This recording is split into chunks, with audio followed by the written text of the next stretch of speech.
Improve your sleep. So this webinar, I'm going to talk about ways that you could improve your sleep routine, set your bed up correctly, and your kind of considerations you need to think about before you sleep and through the day. So, first of all, your sleep routine.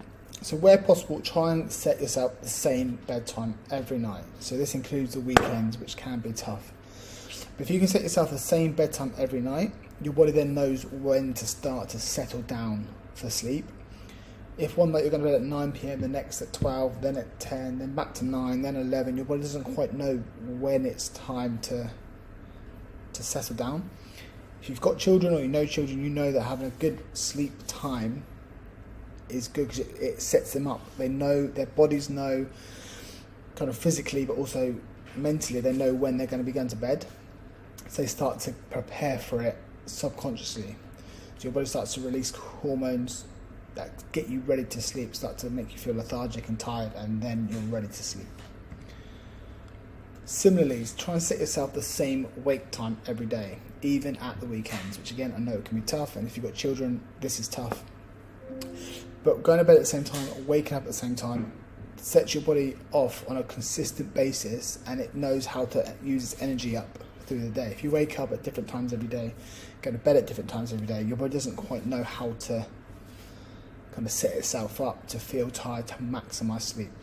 So having the same bedtime and the same wake time are really easy ways to set yourself up for a good sleep routine. Having a bath. This is obviously optional and person dependent, but having a bath is really good. Basically, when your body sleeps, it needs to cool down. It needs to be a bit cooler than what it is normally. So having a nice warm bath can help your body to kind of release heat. So when you're submerged in hot water, your body gets hot. When you come out of it, your body's still pushing that heat away to try and cool you down, and then you get cooler and you naturally sleep better. Sometimes people recommend having a hot bath on a hot day. For that reason, you cool your body down, and then when you're in bed, your body's still trying to cool it down, and it helps you to sleep. But I personally couldn't bear to have a hot bath on a hot day. But I don't like baths generally, so hot showers work just as well, but they're just not as relaxing as sitting and laying in a bath. Mind dump your thoughts and ideas. So one thing that a lot of people struggle with is having kind of things running around in their head, what they're going to do tomorrow, should they have done something differently at work today. If you have a paper, a notebook and a pen next to your bed, you can write down your to-do list for tomorrow. You can write down your thoughts and feelings about the day if you want to journal. Things like this help you get things out of your mind, so you dump all your thoughts on the page, and they're there on the page. They're going to be there when you wake up in the morning, so you don't have to worry about forgetting them, and it just allows you to mentally fully relax and submit to sleep. A lot of people struggle to sleep because they've got so much going on in their head. If you do this, it's on the page, it's still there tomorrow, you can deal with them tomorrow without the fear of forgetting. So it just helps you to relax and settle in. And obviously, for obvious reasons, we're not going to do this on the phone because we want to try and restrict your screen time. So on your TV, your laptop, your phone, and your tablet, it releases kind of a blue light, which is a type of light that gets released from screens to show up. But what it does, it signals to the eye that it's still daytime. So we've got to send a signal to the brain. We're going to stay awake now because it's obviously still daytime. If that in the picture, if you're watching your laptop that close or your phone that close, it almost feels like it's midday because it's so bright in your eye. Your eye's saying to your brain, hey, we can't sleep now because it's midday. It's not time to sleep. So try and restrict your screen time at least an hour before bed. 2 hours is better, but any restriction is going to be beneficial to how long it takes you to fall asleep and the quality of the first hour or so of your sleep. And you could read a chapter of a book. So social media in particular and Netflix is kind of designed to keep you engaged, keep you interested, but again you're getting that blue light all the time and it's keeping you up for longer. One, you're probably going to be looking at it longer because it's built to be addictive. It's not anything to get bad against you. That's how they build it. That's their goal. when you read a book, it's obviously dimmer light, more subtle light. It's a slower pace. When you read a book, it's a lot slower pace than watching a video or watching a film or a TV show on television. So it just helps to slow your body down, slow your mind down to get ready for sleep. Again, these are all options. You don't have to do all of these or any of these. They're just things that you could implement into your sleep routine to benefit you. Even if you add one, it's going to help you sleep better. You could add 2, 3, 4. So, let's talk about your sleep environment. So this is obviously your bedroom. So you want to have a dark room. The darker the room, the better. So there are 3 things that kind of wake us up in night. So it's either, generally, but light, sound, and heat are 3 things that wake us up. So we want to have a dark room. The darker, the better. The less light pollution we get into the bedroom just helps to keep kind of your brain relaxed, and it stops the eyes send the signals to the brain going, oh, it's daytime, it's sunlight, let's get up. So having a dark room is beneficial. And having a cool room. So again, most of us are adults, so 15 to 19 degrees Celsius is kind of a good temperature to aim for in your bedroom. I love to sleep in a cool room. You naturally sleep better. Like I said before, your body needs to cool down. Your brain actually needs to cool down by about 1 to 2 degrees before you sleep to fully kind of relax and shut down and do all the things that we've talked about before. So having a cool room is really important, and that is why we all struggle to sleep so much when it's hot. A lot of people tell me, oh no, I can't sleep in a cold room, but when summer comes around and it's really hot, they struggle to sleep. So that should show you that sleeping in a cooler room is naturally easier for you to fall asleep to and stay asleep to. So like I said, not only does light and sound wake us up, but heat wakes us up. So through the middle of the night, it's the coldest it is wherever you live. As that temperature starts to raise, that also helps to wake you up as well as the sun rising. So as the light from the sun, the heat from the sun also wakes you up. So having a cool room helps to get you to sleep and keep you to sleep as well. So where possible, try and have a dark, cool room. Reduce and remove technology. So we've already talked about reducing your screen time, but having TVs, speakers, game consoles, phones, tablets in your room, they do all the things we just talked about. So some of them have like standby lights that are on, so it might light up the room a little bit, even if it's just one red light. I find that very annoying. But they also release heat. So if they're plugged in, even if they're turned off or on standby, they still release heat into that room, which is going to affect how cold the room is.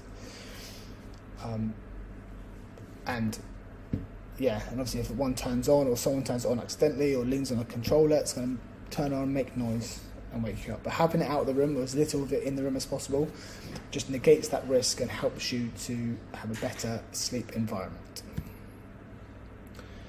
So this is not always possible, but it is really beneficial. So use your bedroom for sleep and sex only. So if we think back to COVID, when we all had to stay at home for however long it was, 2 months, 3 months at a time, how hard did you find it to work at home, cook at home, spend time with your family, work out? It's hard to do all those things in one area because you associate one room with one thing. So when you associate your living room with the gym, because you had to do home workouts for 3 months, you found it hard to motivate yourself and you felt like you needed a gym to go to. Because when you go to the gym, you work out at the gym. That's why you're there, you do it, you get in, you get out, done. Same as your bedroom. If you're in your bedroom working on a laptop late at night, watching TV in bed, it kind of, again, sends signals to your body. You don't quite know whether you're going to be sleeping, working, is it a room to relax in, is it a room to work in, is it a room to work out? If you can limit it to just sleep or just sex, then that's all you're doing in that room, and that can make it a lot easier to fall asleep to.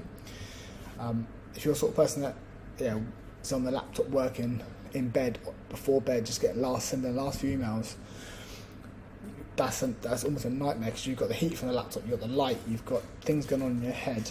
and you're associating that room with work, and that is not a good environment for you to then fall asleep to. Okay, considerations for good sleep. So these are things that you can do throughout the day to try and encourage you to have a good night's sleep that evening. So limit your caffeine. So a good rule is not to have caffeine in the afternoon, or at least after 2 p.m. So caffeine has what's called a half-life. So if you have a cup of coffee from, say, Starbucks or Costa, they're often about 300 milligrams of caffeine in one cup. After a few hours, that starts to subside, it loses half its life. So even though you've had it hours ago, there's still caffeine in your system. It gets diluted hour after hour, but it's still diluted in your bloodstream. That's going to help to keep you awake. So the caffeine doesn't always keep you like alert and buzzing, but it keeps you focused on things. And when you sleep, you don't want to focus on anything. You just want to relax and really unwind. But if that caffeine's in your system and you're focusing on thoughts, things, what we've got to do tomorrow, what we've done today, all these things, it can limit how well you fall asleep and how long you stay asleep. So good rule of thumb is no caffeine in the afternoon, or at least 2 p.m. Try and do it 6 hours before you sleep. 6 to 8 hours before you sleep. So I always do 8 hours before I sleep, yeah.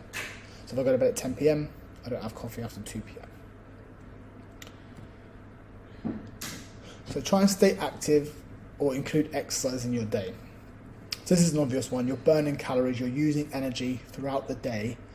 So when you get to bed in the evening, you're tired, you want to rest, you want to let yourself recover, and you just want to fall asleep. So this is an easy one that we can do. So there's another benefit of setting new step targets and setting new workouts is that you're going to get tired throughout the day, using up your energy. It's going to help you to sleep. We get all the benefits from sleep, from physical, mental, recovery. All those things are going to benefit us, whilst also burning calories from activity and exercise. This one's a bit contradictory from what I just said, but you want to avoid doing intense exercise close to bedtime. So if you're doing HIIT workouts, or you're sprinting, or going to a CrossFit class, or anything like that, when you're working super hard at like 9 p.m, then you're going to try and go to bed at 10, your stress levels are raised up, your adrenaline is raised up, and when you go to bed, it's hard to then bring them down in such a short space of time. There's nothing wrong with working out in the evening or before bed, but just try not to do those high intensity, crazy workouts that are going to get you super kind of knackered and dead like this lady in the picture. So try and keep intense exercise earlier in the day, at least a few hours before bedtime, so it allows you to settle down before bed. Your hunger levels are something you can think about. So you don't want to be hungry when you're going to bed, because that can affect how well you sleep. But you also don't want to be overly full before bed either, because that can affect digestion and then therefore kind of how comfortably you sleep and how well you sleep. So being aware of how you feel after each meal can help you to sleep better or worse. Try to limit daytime naps. So naps are good. They will contribute to the amount of sleep you get. So if you struggle getting sleep in the evenings because you work shifts or you work different hours, you can have daytime naps to kind of bump up your hours of sleep, because it still has good benefits of getting naps through the day. But if you've noticed you find it hard to fall asleep in the evening, try to limit your naps, or at least reduce the amount of time that you nap for. Because if you're napping in the day and you're feeling good, but it's giving you more energy into the evening, that's affecting how well you sleep in your main sleep cycle, then you want to kind of prioritise that bigger amount of sleep you get. The longer you can sleep, the better, because we go through those cycles of sleep from phase 1 down to phase 4, which is REM. We go through those, and the longer we go through them, we spend more time in REM, and that is good for us. It's good for, like I said, body, like mental and physical recovery, memory, concentration, learning skills. So you want to prioritise that longer version of sleep compared to prioritising the naps. and limit alcohol where possible. So sometimes it can get, people think that when they have a drink, it helps them to fall asleep, and it can help you to fall asleep, but it doesn't give you the quality of sleep that we need. Your body treats alcohol as almost like a toxin, so it tries to process it and get rid of it quicker, which then stops your body processing, slows down the body's process of falling asleep. So you don't get good quality sleep because your body's busy fighting off what you just put into it. Which is also probably why if you go out on a bit of a night out and you have a few drinks, you might have a good night's sleep, you might have like 8 hours of sleep, but you wake up feeling tired and a bit groggy. Obviously there's a bit of a hangover, but the tiredness is because you don't get that quality sleep.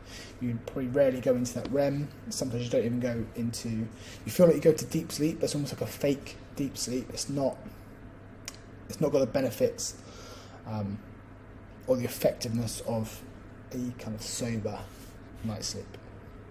So there's some considerations you can do throughout the day to help you sleep. So we've got sleep cycle, sleep routine, sleep environment, and considerations throughout the day for good sleep. So hopefully one of those things in those 3 slides will help you to get better sleep. If you could take one from each slide, that would be fantastic, because that will help a lot. You don't have to take all of them.